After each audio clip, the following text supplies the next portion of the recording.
নমস্কার, আমি বন্দনা। আমার কিচেনে আপনাদের সবাইকে স্বাগত জানাই। আবারও এসে হাজির হয়েছি রসুন পেঁয়াজ ছাড়া মাছের ঝোলের একটি রেসিপি নিয়ে। আজকের রেসিপি সিলভার কাপ মাছের ঝোল। দেখে নেওয়া যাক আজকের এই রেসিপিটি। মাছের ঝোল তৈরি করার জন্য এখানে আমি নিয়েছি 4 পিস সিলভার কাপ মাছ। এই মাছ অনেকেই খেতে চান না বা পছন্দ করেন না, তবে একবার হলেও এভাবে ট্রাই করে দেখবেন। আশা করছি আপনাদের ভালো লাগবে। মাছ পরিষ্কার করে ধুয়ে নেওয়ার পর দিয়ে দিলাম স্বাদ মতো লবণ, আর দিয়ে দেবো হলুদের গুঁড়ো।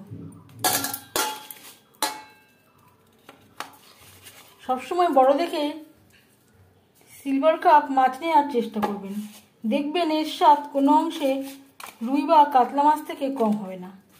লবণ হলুদ মাছে বেশ ভালো করে মেখে নিয়েছি। তেল আমি গরম করে নেব।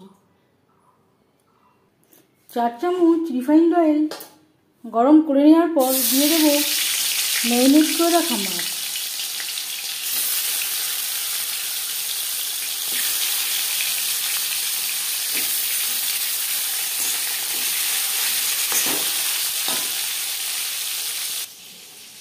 মাছের ঝোলের জন্য একটা মশলা আমি তৈরি করে নেব। এখানে নিয়েছি 6-7টা কাঁচা পাকা লঙ্কা আর আদা, আর লাগছে 2টো টমেটো। এর একটা পেস্ট আমি তৈরি করে নেব।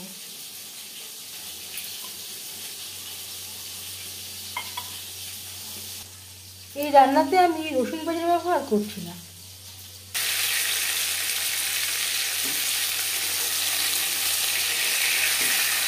একটা সাইড ভাজা হয়ে গেলে অপর সাইডটা উল্টে দেবো।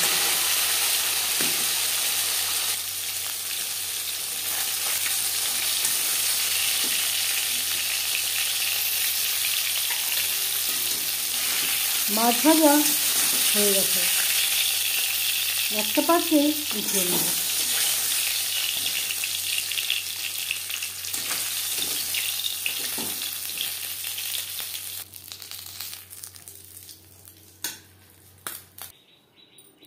মাছ ভেজে নেওয়া তেলে ফোড়নে দিয়ে দিলাম 5 ফোড়ন।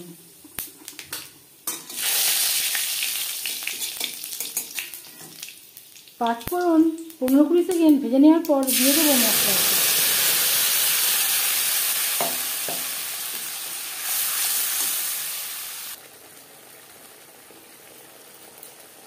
আর লাগছে 1 চামচ জিরে গুঁড়ো।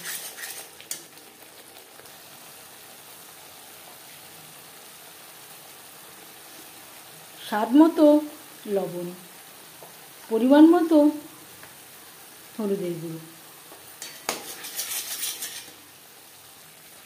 আর দিয়ে দেব মশলা ধোয়া জল, যাতে পুরো মশলাটাই অ্যাড করতে পারি। লো টু মিডিয়াম ফ্লেমে 3-4 মিনিট মশলা কষিয়ে নেব। লো টু মিডিয়াম ফ্লেমে 5-6 মিনিট মশলা বেশ ভালো করে কষিয়ে নেওয়ার পর দিয়ে দেবো জল। মশলা থেকে তেল ছাড়তে শুরু করে দিয়েছে। এই পর্যায়ে বুঝে নিতে হবে ঠিকঠাক মশলা কষানো হয়ে গেছে। জল কতটা অ্যাড করবেন সেটা সম্পূর্ণ নির্ভর করছে আপনার উপর।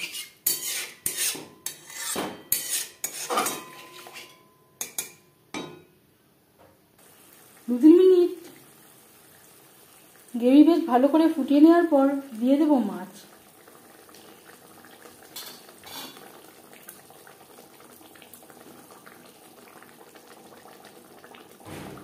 আমি সিলভার কাপ মাছ দিয়ে ট্রাই করলাম, আপনারা আপনাদের ইচ্ছে অনুযায়ী অন্য যে কোনো মাছ দিয়ে ট্রাই করতে পারেন। গ্রেভির সাথে মাছ বেশ ভালো করে মিক্সড করে দেব। আরও 4-5 মিনিট রান্না করব। এবার যাচ্ছি ফাইনাল স্টেপে। সবশেষে দিয়ে দেবো 1 চিমটি গরম মশলা পাউডার।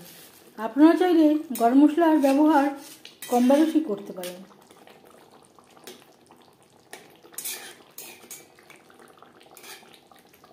গ্রেভির সাথে বেশ ভালো করে মিক্সড করে দেওয়ার পর গ্যাসের ফ্লেমটা বন্ধ করে দেব।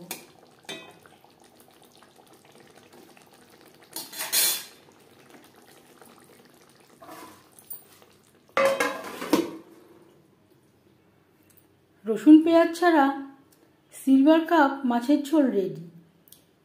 এই মাছের ঝোলের রেসিপিটি কেমন লাগলো অবশ্যই জানাবেন কমেন্টের মাধ্যমে। যদি এই রেসিপিটি ভালো লেগে থাকে লাইক করবেন, শেয়ার করবেন, সাবস্ক্রাইব করবেন আমার চ্যানেলটিকে, বেল আইকনটা প্রেস করে দেবেন। যখন আমি নতুন ভিডিও আপলোড করব তার নোটিফিকেশান সবার আগে আপনার কাছে পৌঁছে যাবে। আপনারা সবাই অনেক অনেক ভালো থাকবেন। এই ভিডিওটি দেখার জন্য ধন্যবাদ।